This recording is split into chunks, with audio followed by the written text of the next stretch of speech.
Good afternoon. Good afternoon. Wonderful, thank you. I want to make sure you're awake before we start. We peeked behind the curtains, and there's actually a beautiful view out that window, but you can see it from most windows on this side of the building, so look as we leave. First of all, I want to welcome you to Southern California. For those of us that live here and work here at Trident University, we no longer say it's a beautiful day, because it's, for us, just another day. This is kind of what you get every day of the year. So for those of you surviving the polar vortex, welcome to sunny Southern California. And welcome to the Trident University workshop. As you can see, all education is voluntary.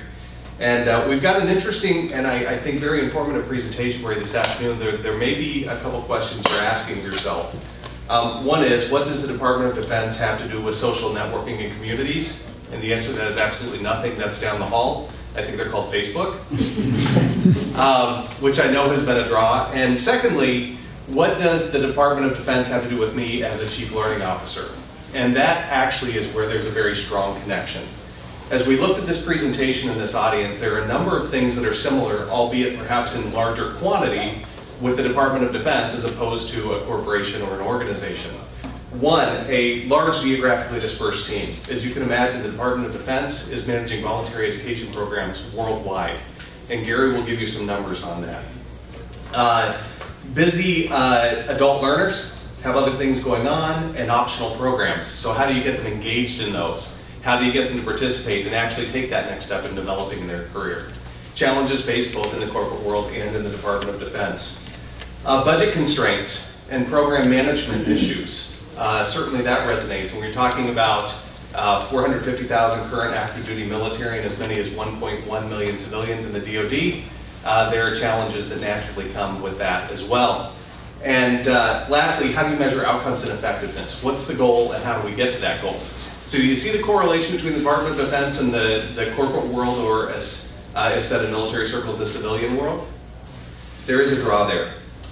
One of the things that we found at Trident University is we have a very rich heritage of working with what we consider to be the busiest of working adults, which are those men and women serving in the military. And we believe you'll be able to draw some correlations from the presentation by Gary Woods today on Department of Defense. A little bit of background on Gary. Gary has his bachelor's and master's degree in medieval European history from Wichita State University, a master's in education from Chapman University, and an honorary doctorate degree in higher education administration from Park University. He is also a graduate of the Federal Executive Institute and of Harvard University's Institute for Management and Leadership in Education. Gary has more than 40 years of senior management experience at the university, installation, major command, and Department of Defense levels of operation. He has worked on college campuses, Marine, Navy, Army, and Air Force installations across the United States and around the world, in positions such as director and adjunct professor for Chapman University, as a guidance counselor, education services officer, and command director of education for the government. Gary has also served as associate director of community support, chief of Department of Defense voluntary education, director of DoD educational opportunities, and as senior policy advisor to the undersecretary, all within the office of Undersecretary of Defense for Personnel and Readiness. Now, I share all of that, but I have to share something personal about Gary. Gary is an adventurist. Gary is one of those guys who jumps out of airplanes, who jumps on bungee cords, who does the lines through the woods, and actually has jumped off the roof of the Stratosphere in Las Vegas. Now, we're not sure if that was due to a bad day of gambling or if that was actually a planned event, but Gary's known for all these things, and yet one day he comes into our main campus and he's on crutches. And I'm thinking, oh, this has got to be a great story, something about a safari or cliff diving. Gary slipped at home and hurt his ankle. So, nothing particularly exciting about that, but this is Gary. He is a paradox in many ways. He is a great guy, a congenial guy, and an entertaining guy, and yet is an academic through and through. Oftentimes those two things don't go together. So we are thrilled and honored to have Gary with us today. And Gary, I will turn the podium over to you, sir. Thank you.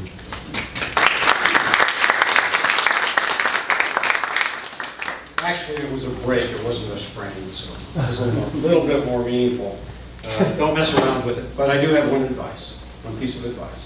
If you're going to break your leg, do it when you're moving. It heals quicker. Let me ask a question of you.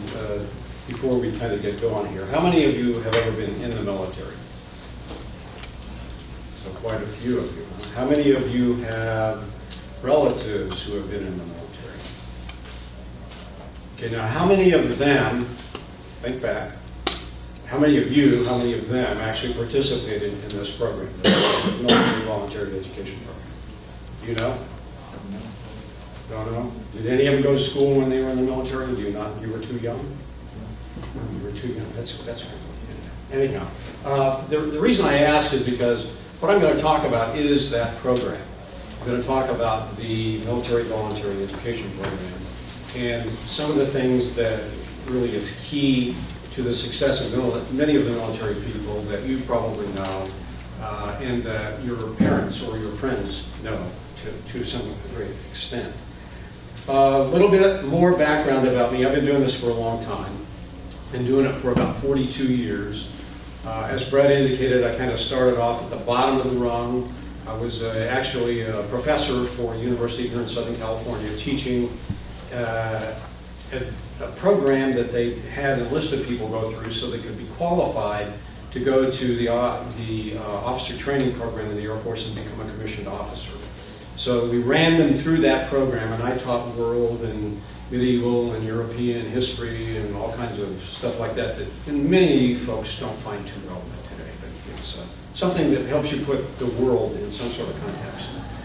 Ultimately, I switched over to the government side of the house, and and this comes kind of in line with some of the things that you guys are doing. Initially, I was in charge of pulling together training programs for the Army at Fort Ord. I knew how to develop curriculum. I knew how to pull together course materials that were job related, you name it. So they had me doing that for about 4 or 5 years, and I was ultimately teaching military trainers how to train to specifically training standards, etc. And so we were trying to get the military personnel past what they got in basic training and kind of give them a little bit of advanced training after they left their initial training post someplace else in the Army. So that was kind of my initial jump into this foray. Eventually I switched into the academic side, and I started doing for the government what I'd actually been doing for Chapman University previously as a professor, and that was helping people decide what they could take to become successful in the Army and in preparing themselves for a position someplace else in society after they got out. So that was kind of the transition I took. Eventually, after several years bouncing around the world on a voluntary basis, I was put in charge of a large chunk of the Air Force Education and Training Program, and then ultimately took over as the chief of DoD Voluntary Education, which actually was the management position in charge of the world's largest voluntary education program, and the largest academic program, continuing education program on the planet, as DoD likes to hear it said. And what I was doing in that particular position was managing the policy that took law and actually turned it into federal policy, and then I got the budget necessary to run these programs for all of the services at numerous military installations around the world. And I'll go into some of the demographics in a little bit. Now, one of the things that we want to do today, we'll get past the section here on me. That's not what we're here for. I want to talk a little bit about the vision or the intent of this program from the Department of Defense's and the services perspective. I want to talk about the kinds of folks and the individuals who actually participate in the program and why. Some of the funding that goes into making sure that people have the money necessary to participate in this for a good reason and a good cause that we will go into. Some of the program growth trends and some of the results that the institutions, the government, and the individual students expect of participants in this program. And then probably most importantly, the return on investment from the government's perspective and from the student's perspective and society's perspective and your perspective as a taxpayer. Now, as I mentioned, all education is voluntary. except when you, as a service member, finally look around once you get in the service and you realize that if you want to be a success, if you want to get ahead, you've got to do the little extra special things that other people aren't doing. And one of those things when you're in the military is pursuing a degree program, pursuing a skill development program, pursuing some sort of a program that will give you a leg up competitively to some of the other individuals in the military, so that you can become the leader you believe you are, and you have the skills to become the leader that you know you are. And one of the things that the Department of Defense and the services have gone out of their way to do is establish what they now call a lifelong learning program. And that lifelong learning program, way back in the beginning, when some of these guys who are gray beards or long hairs or no hairs, who were in the military at one time or another, when they first got in, some of the guys that they served with may not have even had a high school diploma. So at the very beginning, back before the all-voluntary military, the government expected the education centers on military installations to help service members finish their high school completion programs. That could be anything from a GED or a program that's set up with a local community college or high school to actually finish their high school. And in addition to that, the government was throwing money at making sure that individuals were taking care of some of the skills they needed in order to be in the military. They were running them through some basic skill programs like reading, writing, and arithmetic, the 3 R's, so to speak, so that the individuals involved would have the skills necessary to keep records, to make sure that logistics moved and they kept track of where things were going, supplies, you name it. And a lot of the basic skills necessary were actually handled in the education centers way back when I was young, before many of you were born, but in any event.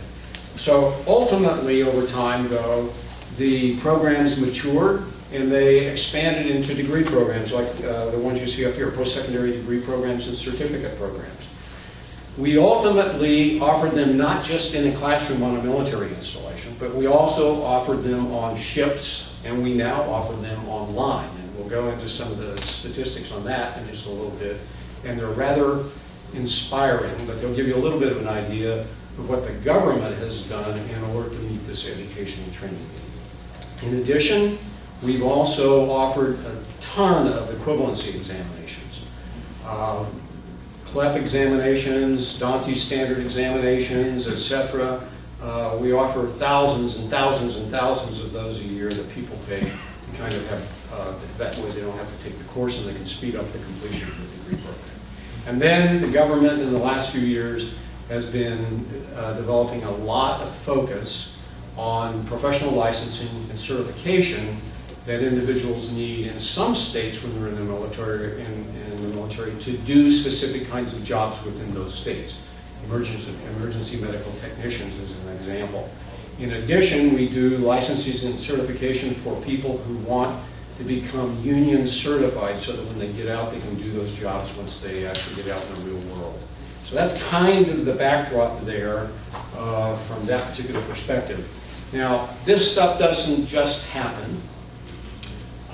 In this particular instance, there became a lot of political focus over time brought to bear on the program, and politicians got involved, and ultimately this was founded in law. It was folded into federal regulation, and it's become the basis of the program that is operating on all of the military installations across the United States and around the world. So that's kind of the backdrop for this program. The bottom line that the government is looking for, that the military is looking for, is they're using it as a recruitment tool. They want to attract the best skills necessary that they can get. They're making sure that the skills that are developed while the individual is in class meets and adds and enhances the readiness of the mission so that they can perform better in the defense of the nation. And then lastly, when individuals in large numbers decide they want to leave the military, we use that education carrot as kind of a tool to keep them from leaving. And I'll talk about that in relationship to some of the programs that they also offer military spouses, so that military spouses can assist in the effort of retention.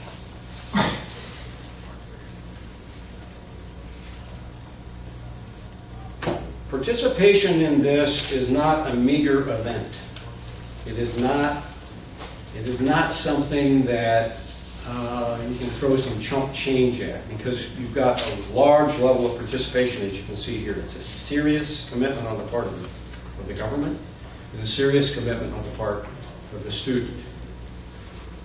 We offered these programs at 195 major military installations last year around the world, and at many geographical separated units which are scattered around but also may have some degree programs actually being offered at them. But usually the hub for that activity will be a major military installation. We had 525,000 individuals participate in part of these programs, either the certification, the basic skills, etc., over the last fiscal year.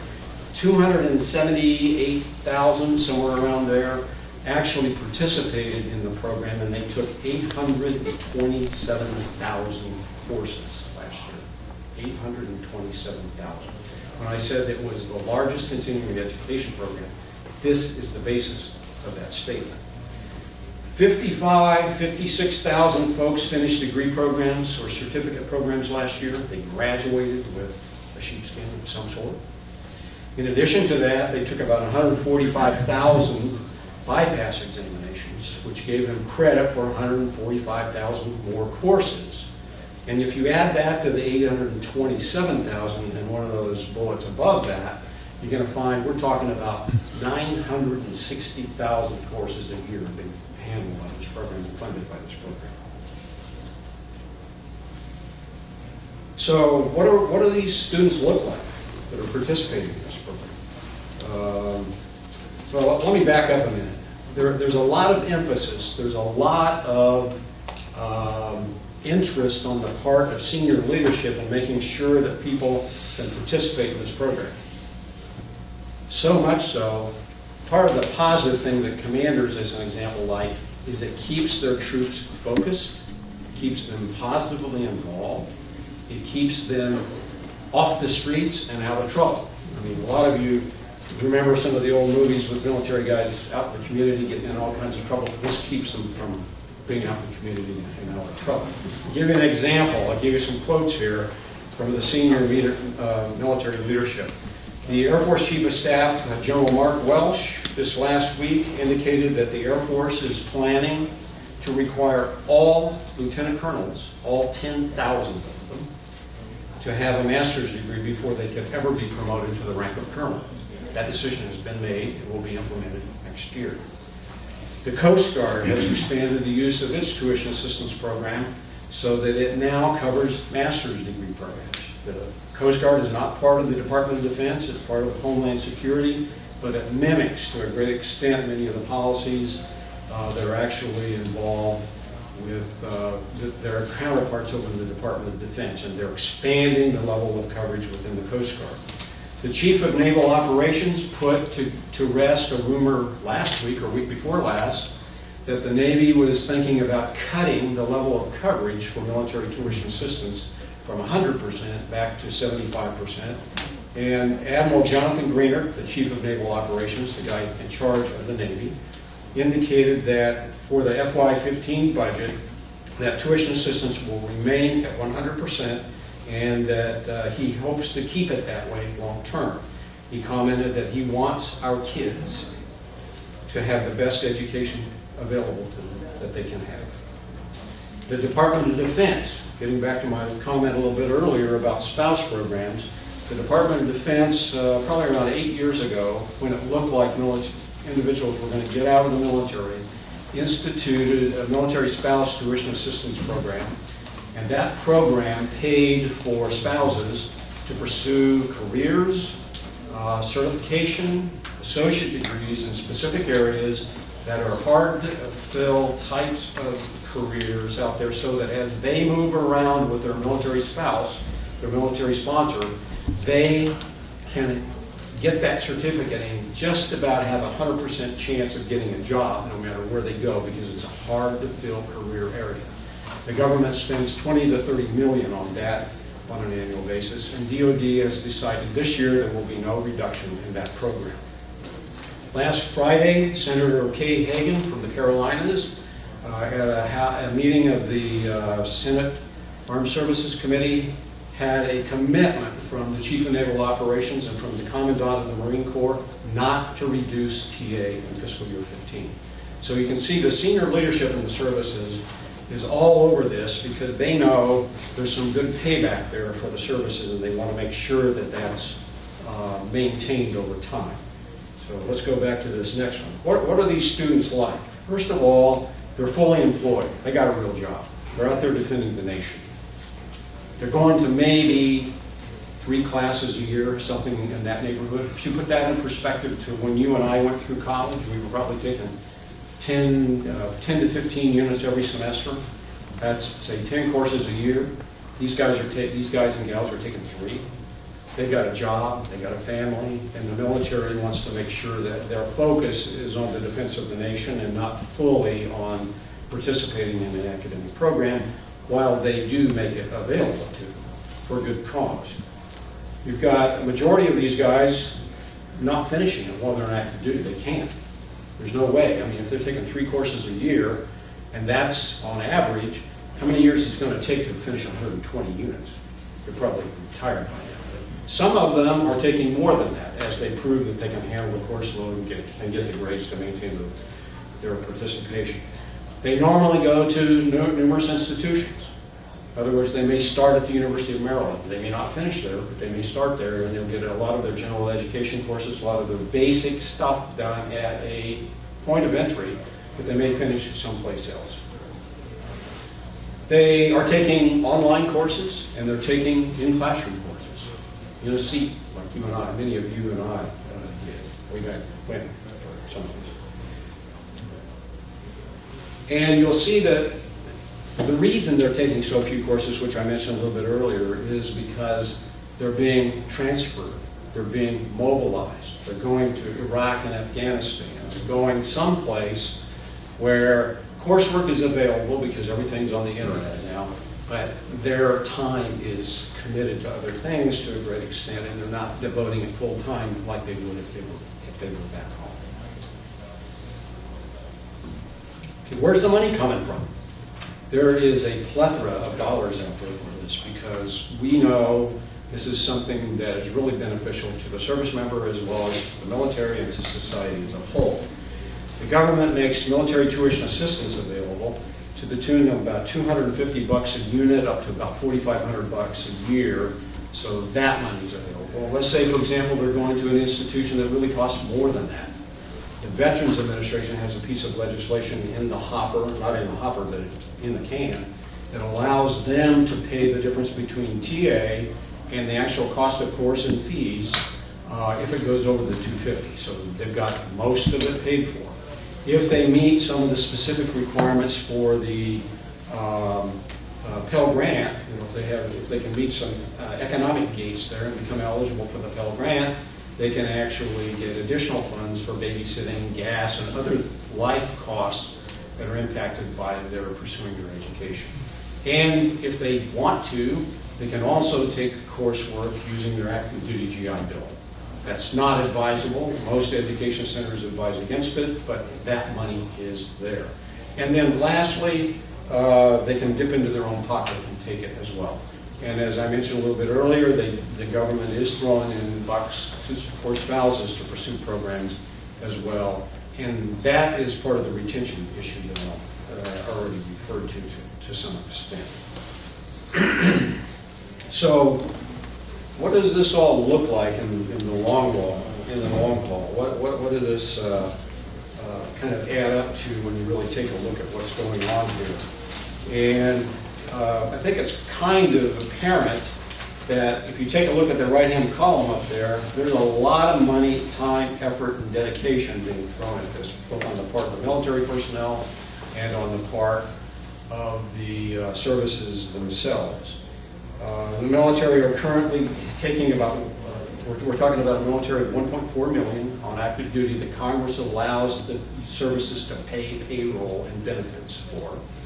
In addition to that, you've got about 300,000 at any given time. That number's coming down with Guard and reserves that were activated and mobilized to head to Iraq and Afghanistan, and now Afghanistan. Those guys are all coming home. Those numbers are coming down. But those numbers were folded into this as well. And some of these guys and gals were receiving tuition assistance for that too. About 20% of that 1.4 million are taking college coursework at any time during the year. That is consistent over the decades. 20% of the 1.4 million are going to college. We're ponying up the bucks to make sure they have the opportunity to go do that. Army, as an example, if you take a look at the participation number up there, they took about 350,000 courses last year, and the Air Force personnel took about 275,000 courses last year. The Navy and the Marine Corps took the balance of the total enrollments. Course averages, if you take a look at that, or somewhere, if you look across that average course cost line, is somewhere between $600 and $700 a pop. The government is willing to pay that to the University of Phoenix, to Trident University, to the University of Maryland, or whoever the service member, wherever the service member wants to go, in order for them to get that education they want to pursue, that it will either help them on the job or help them with their future plans. And as noted, they're taking about 3 classes a year to take a look at that stat there as well. So that's kind of the participation level and the funding dedicated to that effort. This fleshes that out just a little bit more, gives you a little bit of an idea of how the cost has evolved over the years in both the graduate and undergraduate levels. You see how many folks are taking courses via traditional classroom and distance on this one. Take a look at that yellow letter, that yellow arrow in there. In 2002, when I went to the Pentagon, we were paying about $172 million a year on military tuition assistance. 93% of the people were in a traditional classroom. Look at this last year. Look at the number of people taking courses online. That's a huge percentage. 79% of $600 million is a lot of money online. A lot of money.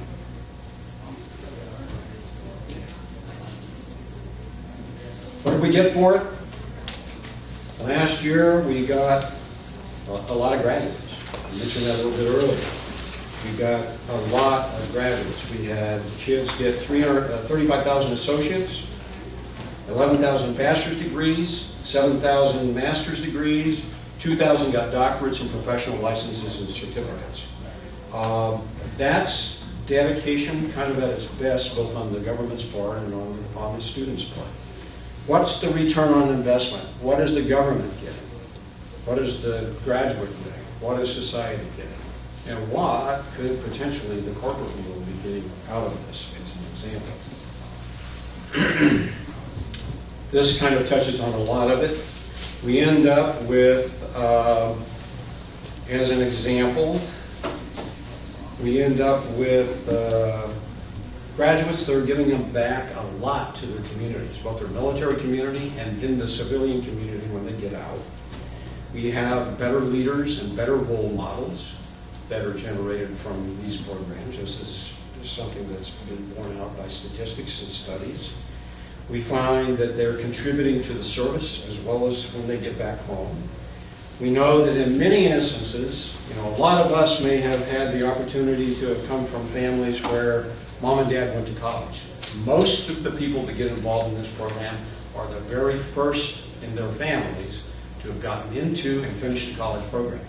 And they become the role models for their kids and their grandkids. They become the success stories that go back home and get jobs after they get out. They contribute to homeowners associations. They contribute to local economies. They contribute to local politics. They get involved in things like state politics. They get, I can give you a litany of names of folks who actually became congressmen, who became senators, etc., who went through this program and benefited from this program. So we've got a lot of positive roles there that these folks are playing. And they have a long-term socioeconomic, because they get a leg up, because they get better jobs, their kids go to school and they get good jobs, it has a long-term socioeconomic impact on them and on their local communities. And it's long-term. I mean, $300,000 a year are getting out, and they're going back home and they're contributing. They're going back home, they're getting jobs with some of your companies. They're going back home and they're helping the society and the economy to keep on rolling right along. And, you know, it's impacting millions over time. But from the government's perspective, look at that bottom line again. We used it to recruit good people. We used the program to educate them and make them better leaders and better technicians and better contributors in their job and in the mission of the military. And we kept them so that many of them would finish it while they were on active duty. And that was an extremely big contribution. I'm going to kind of diverge a little bit here and talk about something that really isn't on one of these slides, and that is the link of this program with the corporate world. And that is, you got to recognize, if you kind of put this in perspective, these folks are in there, they're developing skills, they're developing an educational background, and they're developing the capability to take on large levels of responsibility, both as supervisors and as experts in specific fields. Example, most of you think about the military as somebody who's shooting a gun, somebody who's firing a torpedo, somebody who's driving a tank. Well, it's a little bit more sophisticated these days than that, because almost everything in the military is run by the same computer systems that you guys use in business. By the same computer systems that they obviously have to have expertise in, or some of the folks in the business of being in the military have to have the expertise in. You have them pursuing degrees in areas such as management, business administration, logistics, national security, engineering, computer technology, cybersecurity, marketing, human resources. They're supervisors, they're program managers. That's just to name a few. They're mature, serious students, very well-grounded, very dependable, and ready to contribute to their future and yours. Give them a try. I think you'll be glad you did. Now, I'm open to any comments or questions that any of you may have, or anything else you'd like to pursue. And those 800 and something, 47,000 courses taken, what's the completion rate on that? Actually, it's interesting that you asked the question, because the Undersecretary of Defense for Personnel, when I was there, wanted to know that same question. And when we got back with him, and we indicated that 69% of the personnel who started those courses were finishing those courses, and he said, 69%, that's atrocious. That's 31%. I've wasted 31% of my $600 million a year. Well, he really didn't, because in many instances, when a service member drops out on their own, they have to pay the money back. So that's part of the motivation to finish. You don't finish, you pay it back. Okay? But the other part of it is, if it's mission related and we jerk you out of your job and we move you over here and you're in the middle of a class and you can't finish it, we waive it. We the government, pay for it. So, as it actually turned out, most of the disruption of not being able to finish those courses is actually based on mission decisions of the military to move personnel, and they can't finish. How many do they go back at some other point? One of the things that many of the institutions have done, the politicians, the guys in the House and the Senate, who I worked very, very closely with for about 8 years, always try to grab an issue that sometimes is not an issue, and this became an issue. But the higher education community was already working this and already resolving this, because many of them they have a consortium of organizations set up through which they work. So what you find is, in this particular instance, they had already set up a system amongst themselves so that if the military person left, they were on orders, and they would give them an incomplete. They would let them come back, and either, if it wasn't, a year or so later when they came back, they would let them pick it up and finish it from there and finish the course. If it looked like they were going to be gone longer, and the individual and the government didn't want the money back, if the individual and the government wanted the money back, in many instances the institutions were giving the money back. But what they were trying to do in order to maintain that income is they actually said, okay, when you come back, if you can't pick it up from here, we'll let you start over and finish at the old tuition rate. So if things went up, they weren't charging anymore. They were just letting them finish it based upon the investment they'd made in the first enrollment.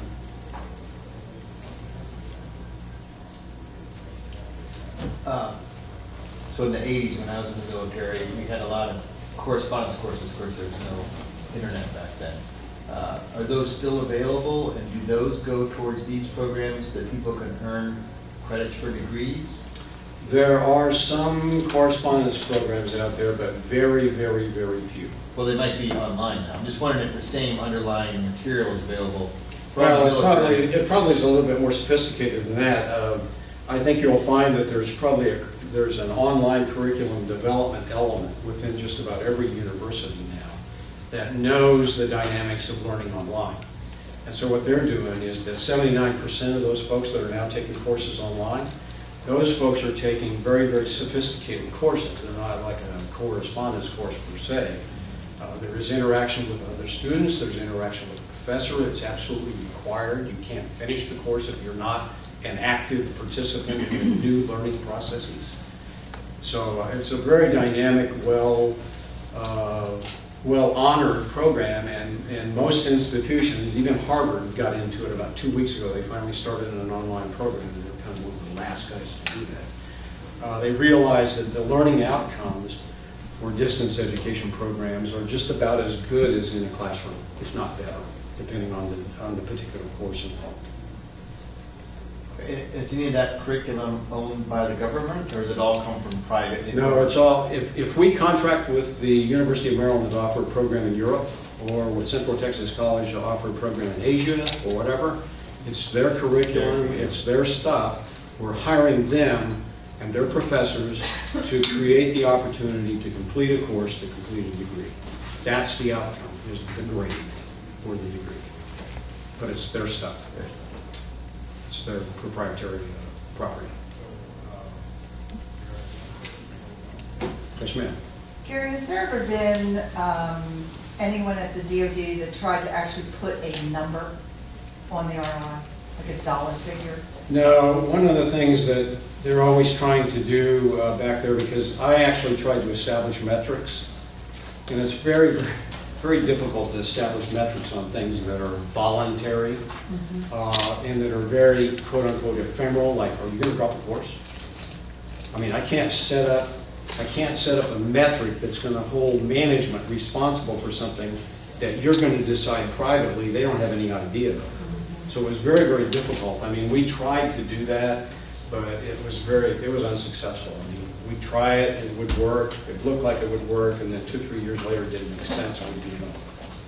So if you think about corporate America and the companies that offer tuition assistance to their employees, I think everybody agrees with everything on the slide, but I think in corporate America there's a lot more effort to put a dollar on it.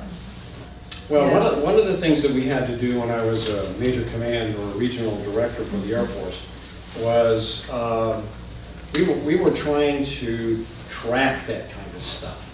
And what we finally decided, I mean, I had to convince a 4-star general who had about 15 military installations under him that doing that was almost fruitless. And the reason for that was you could really ask these students to, excel. That's what you would expect of them. But you couldn't really grapple with managing all of the variables that went into it, and we eventually just dropped the effort. But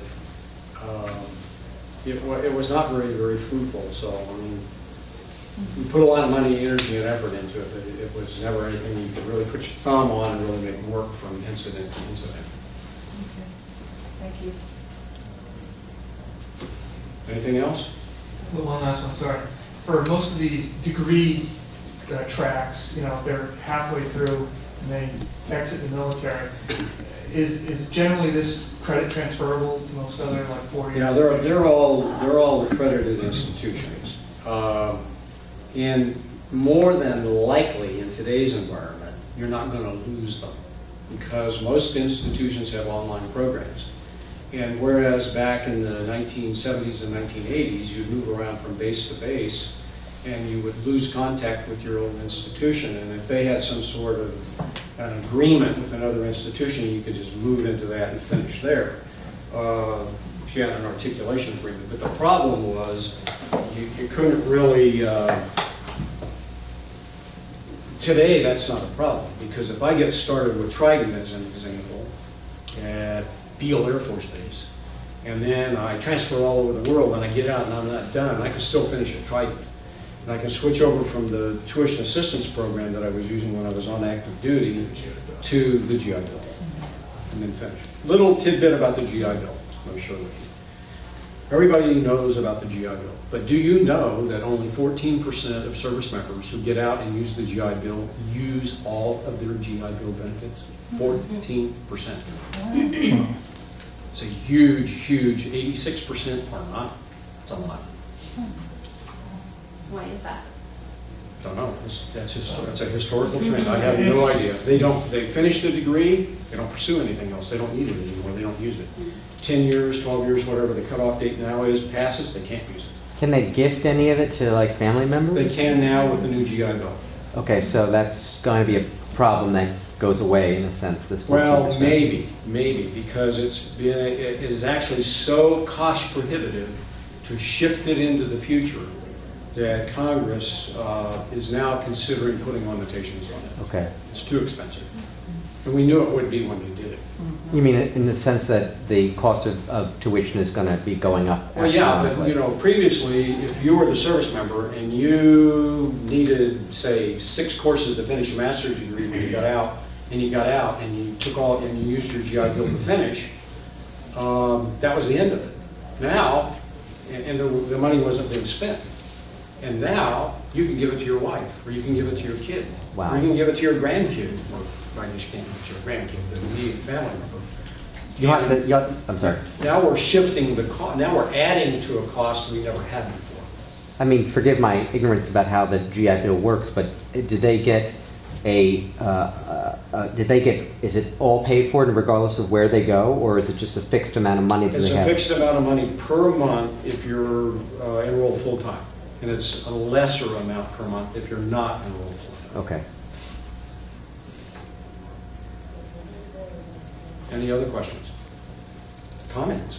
Have they Desire? found that, I have a question. Have they found that, that the voluntary education program strengthens more of the recruitment readiness or retention? What is it really? Well, that will vary. As an example, the services are downsizing. The Army is probably going to be cut 50,000 or more, depending on what's going on at any given time politically. Who's in charge of what, when, that kind of thing, because that's a driver. So what you're going to find is right now we're getting rid of people, so we're recruiting fewer. We're not trying to retain them right now. We're getting rid of them. So we're recruiting fewer, but we're recruiting people with specific skills that we need to maintain the viability of the armed forces. Okay, but fewer of them, and in fewer areas probably. One of the things you'll find a lot of times, and I had a guy when I first went to work for the Air Force that was in the office I was moving into, he was going to retire. They wouldn't let him. So they retained him against his own wishes, and they can do that. So that happens. If we have a specific skill, and somebody like Steve Hall over here has it, and Steve wants to bail, we're not going to let him leave. He's got to stay. So we can replace him. So this is a variable, this is a variable. This is never a variable. In other words, you have to maintain the skill of the force, or you can't do what you're there for. So similarly to the MyCAA, the spouse program, they said it needed to be in career fields that were highly desired or that were Hard to fill. yeah, hard to fill, so that as they transfer with their spouse who's serving, they could fill those positions anywhere. Do they ever think of doing that with active duty service members in terms of Well- we need more engineers, we need more, certain positions? Technically, no. Technically, no. Technically, if you go back and read the legislation when the program was codified in law in 1972, it's a voluntary education program.